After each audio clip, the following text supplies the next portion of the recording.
بسم اللہ الرحمن الرحیم۔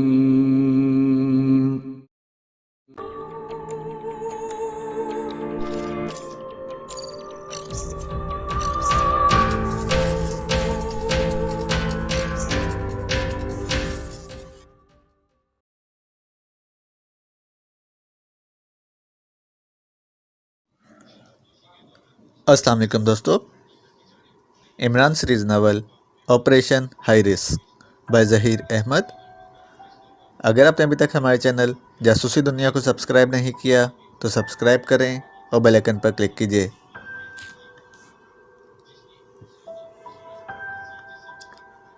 اینتھونی اور آرگر ایک سیاہ رنگ کی بیوک میں ایک ایسے بازار میں آئے تھے جہاں ہر وقت انتہا کا رش رہتا تھا۔ یہ بلو مارکیٹ کا ایریا تھا جہاں ہر قسم کے ساز و سامان کی دکانوں کی بہتات تھی۔ عموماً لوگ خریداری کے لیے اسی مارکیٹ میں آتے تھے اور سارا دن وہاں اتنا رش رہتا تھا جتنا عام بازاروں میں عید کی خریداری پر ہوتا ہے۔ آرگر اور اینتھونی نے کار ایک مخصوص ایریا میں پارک کی اور دونوں ایک ساتھ کار سے نکل آئے۔ بازار میں رش دیکھ کر ان کی آنکھوں میں غیر معمولی چمک ابھر آئی تھی۔ آرگر چند لمحے ادھر ادھر دیکھتا رہا، پھر وہ کار کی بیک سائڈ پر آ گیا۔ اینتھونی بھی اس طرف آ گیا۔ آرگر نے کار کی ڈگی کھولی اور ڈگی میں پڑے ہوئے ایک بڑے سے تھیلے کی زپ کھولنے لگا۔ تھیلے میں بڑی اور وزنی مشین گنیں موجود تھیں۔ آرگر نے نہایت پھرتی کا مظاہرہ کرتے ہوئے ایک مشین گن نکال کر اینتھونی کو پکڑا دی اور دوسری گن خود پکڑ لی۔ ان کے ارد گرد سے گزرتے ہوئے کچھ لوگوں نے ان کے ہاتھوں میں مشین گنیں دیکھیں تو بوکھلا گئے، لیکن اس سے پہلے کہ وہ کچھ کرتے، آرگر اور اینتھونی نے ایک ساتھ گنیں اوپر کیں اور کار کا بونٹ گرا کر یکلخت ان کی طرف ٹریگر دبا دیے۔ گنوں سے دھماکوں کے ساتھ آگ کے شعلے نکلے اور سامنے موجود لوگ خون میں لت پت ہو کر بری طرح چیختے ہوئے اچھل اچھل کر گرتے چلے گئے۔ دھماکوں اور لوگوں کے ہذیانی انداز میں چیخنے کی آوازیں سن کر بازار میں بھگدڑ مچ گئی۔ مرد، عورتیں، بوڑھے اور بچے خوفزدہ انداز میں چیختے ہوئے ادھر ادھر بھاگنے لگے۔ اینتھونی اور آرگر نے مشین گنوں کا رخ ان کی طرف کرتے ہوئے یکدم فائر کھول دیے۔ تڑتڑاہٹ کی خوفناک آوازوں کے ساتھ بیسیوں لوگ اچھل اچھل کر گرے اور خوف میں نہا کر بری طرح سے تڑپنے لگے۔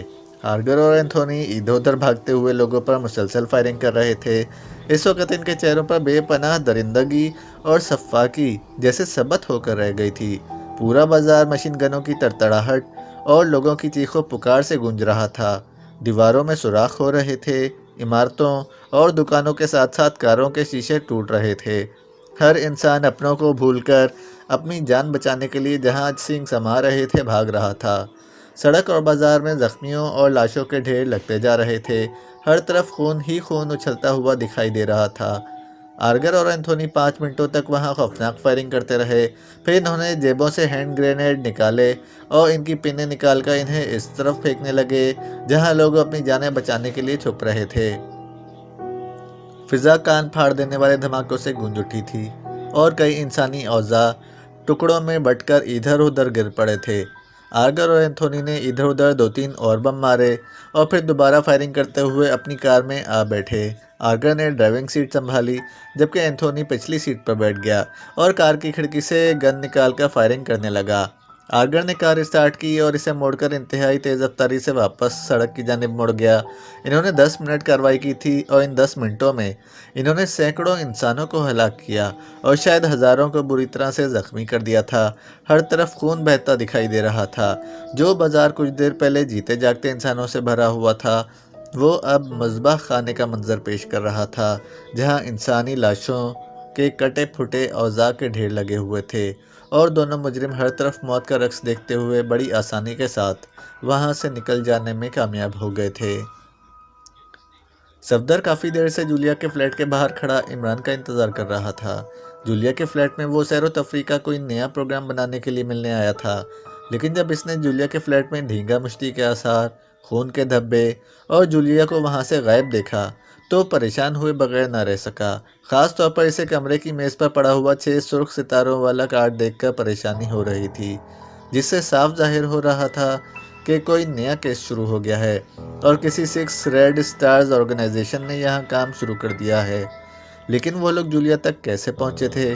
سیکرٹ سروس کے تمام ممبر الگ الگ جگہوں پر رہتے تھے اور 2-3 ماہ بعد حفظ ما تقدم کے طور پر اپنی رہائش گاہیں بدلتے رہتے تھے تاکہ کوئی مجرم یا مجرم تنظیم انہیں آسانی سے ٹریس نہ کر پائے۔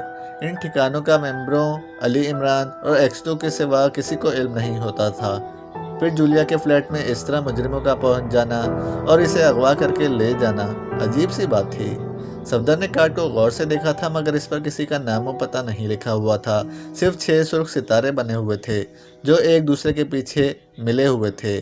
کسی اور کلو کی تلاش میں اس نے کمرے کا باریک بینی سے جائزہ لیا تھا۔ ایک جگہ اسے ایک لپسٹک، پرفیوم کی شیشی اور اس قسم کا میک اپ کا سامان ملا تھا جو صفدر کے خیال کے مطابق کم از کم جولیا کا نہیں تھا، کیونکہ جولیا ایسی چیزوں کا استعمال پسند نہیں کرتی تھی۔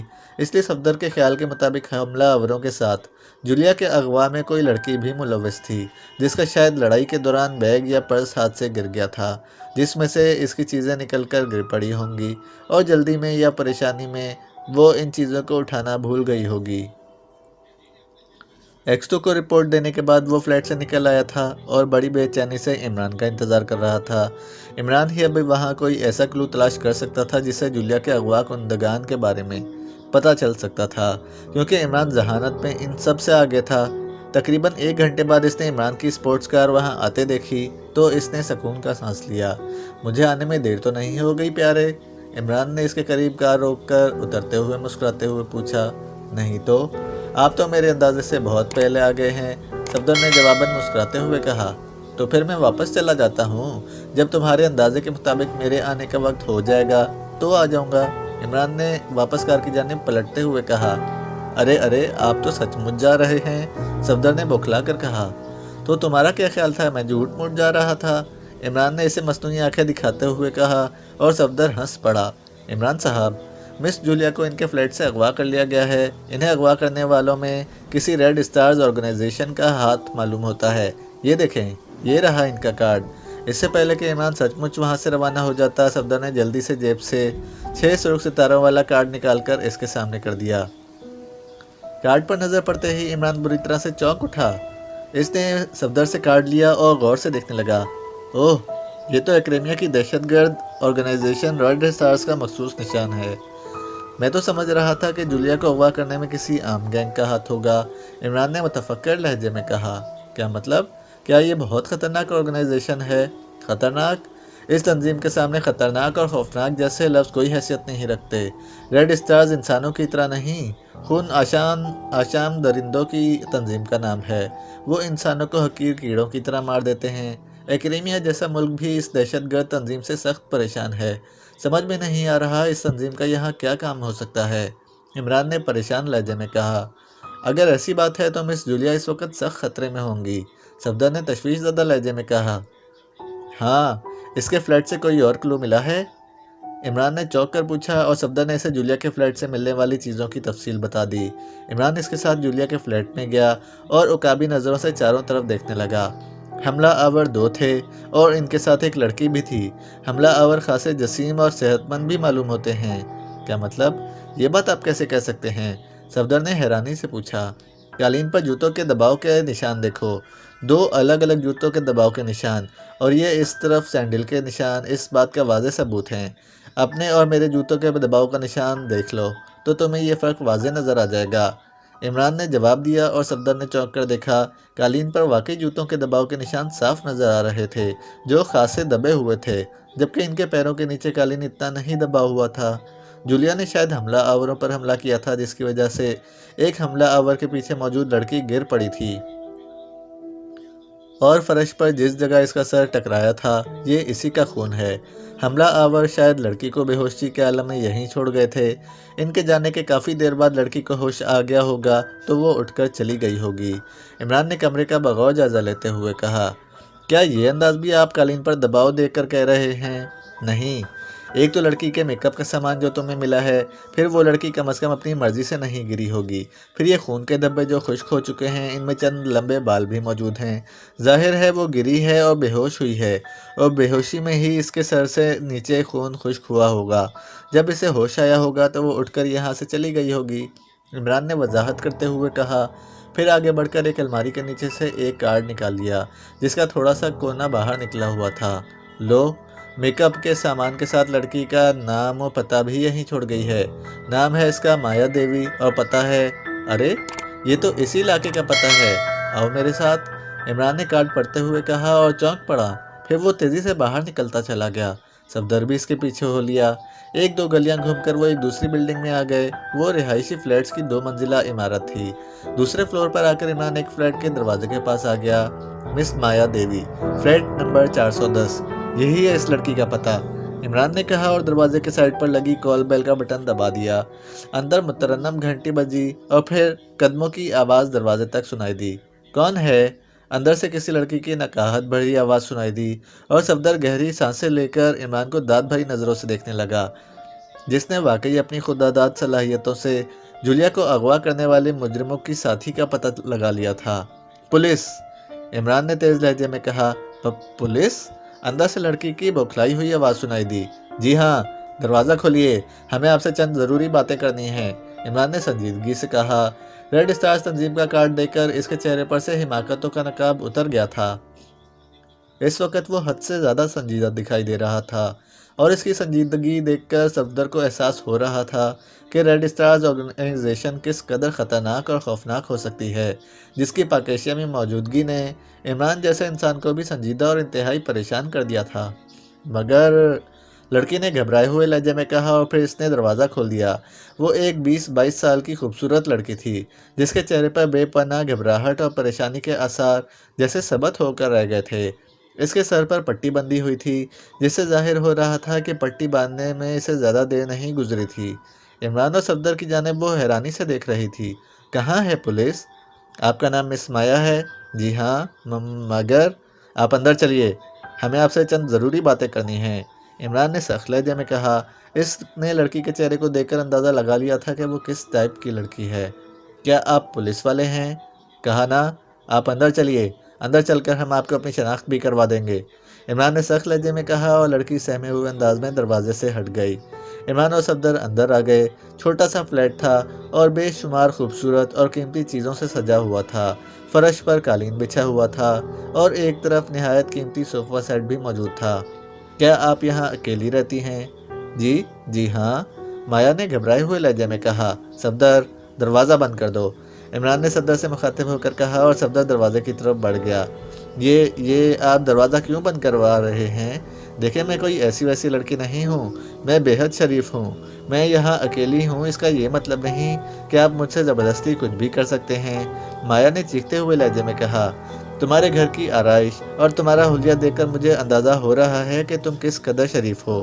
بہرحال تم جو کوئی بھی ہو، مجھے تم سے کوئی سروکار نہیں ہے۔ یہ بتاؤ، جن لوگوں نے جولیا کو اغوا کیا ہے، ان کے ساتھ تمہارا کیا تعلق ہے؟ عمران نے اس کی جانب گہری نظروں سے دیکھتے ہوئے کہا۔ عمران کے منہ سے جولیا کا نام سن کر مایا کا رنگ اڑ گیا۔ جولیا؟ کون جولیا؟ میں کسی جولیا کو نہیں جانتی، اس نے خود کو سنبھالنے کی ناکام کوشش کرتے ہوئے کہا۔ اسی وقت عمران کا ہاتھ حرکت میں آیا اور مایا کے چہرے پر پڑا اور وہ اپنی جگہ سے چیختی ہوئی اچھل کر صوفے پر جا گری۔ عمران نے جیب سے ریوالور نکالا اور تیزی سے اس کے قریب آ گیا۔ دیکھو مس مایا، مجھے جولیا کو اغوا کرنے والوں کے بارے میں بتا دو، ورنہ تم جیسی لڑکیوں کے ساتھ کیا سلوک کرنا ہے، یہ میں اچھی طرح جانتا ہوں، عمران نے ریوالور اس کے چہرے کے سامنے کرتے ہوئے انتہائی غضبناک لہجے میں کہا۔ تھپڑ کھا کر مایا کا گال سرخ ہو گیا تھا اور اس کی آنکھوں سے آنسو نکل آئے تھے۔ عمران کا خوفناک لہجہ اور اس کے ہاتھ میں ریوالور دیکھ کر اس کے رہے سہے اور آسان بھی خطا ہو گئے تھے۔ میں ان کے بارے میں کچھ نہیں جانتی، اس نے ایک بار پھر اپنے دفاع کی آخری کوشش کرتے ہوئے کہا۔ آخری بار کہہ رہا ہوں، بتا دو، ورنہ تمہیں گولی مارنے میں مجھے کوئی افسوس نہیں ہوگا، عمران نے غراتے ہوئے کہا۔ لڑکی نے مترنم نگاہوں سے صفدر کی جانب دیکھا، لیکن صفدر بھی اس کی حقیقت جان چکا تھا۔ اس نے نفرت سے منہ دوسری طرف کر لیا۔ نہیں، مجھے گولی مت مارنا، میں تمہیں بتا دیتی ہوں، سب کچھ بتا دیتی ہوں، اس نے لرزتے ہوئے لہجے میں کہا۔ گڈ، عقل مند ہو، چلو اب شروع ہو جاؤ، عمران نے کہا اور مایا انہیں تفصیل بتانے لگی کہ وہ 2 سیاہ فام انہیں کہاں ملے تھے اور وہ انہیں جولیا کے فلیٹ میں کیوں لائی تھی۔ وہ تمہیں جس کوٹھی میں لے گئے تھے، تمہیں اس کا پتہ معلوم ہے؟ عمران نے غراتے ہوئے پوچھا اور لڑکی نے اس بات میں سر ہلا کر اسے جگہ اور کوٹھی کا پتہ بتا دیا۔ ان دونوں سیاہ فاموں کے حلیے بتاؤ، عمران نے کہا تو لڑکی نے اسے ان کے حلیوں کے ساتھ ساتھ ان کے نام بھی بتا دیے۔ ٹریگ، شارکی، عمران کے حلق سے غراہٹ نکلی، ساتھ ہی اس نے جچا تلا ہاتھ مایا کی کنپٹی پر مار کر اسے بے ہوش کر دیا۔ آؤ صفدر، ہمیں اس جگہ پہنچ کر فوری طور پر ریڈ کر کے ان کی قید سے جولیا کو آزاد کرانا ہوگا۔ عمران نے ریوالور جیب میں ڈالتے ہوئے دروازے کی طرف بڑھتے ہوئے کہا۔ اس کے لہجے میں شدید غم و غصہ تھا۔ شاید رات سے جولیا کے اغوا ہونے پر وہ سخت پریشان ہو گیا تھا اور سوچ رہا تھا کہ شاید اب جولیا ان درندوں کے ہاتھوں سلامت بھی ہوگی یا نہیں۔ اس نے سوچ لیا تھا کہ ریڈ اسٹارز کے ممبروں نے جولیا کے جسم پر معمولی سی خراش بھی ڈالی ہوگی تو وہ ان کا اس قدر بھیانک حشر کرے گا کہ ان کی روحیں بھی صدیوں تک بلبلاتی رہیں گی۔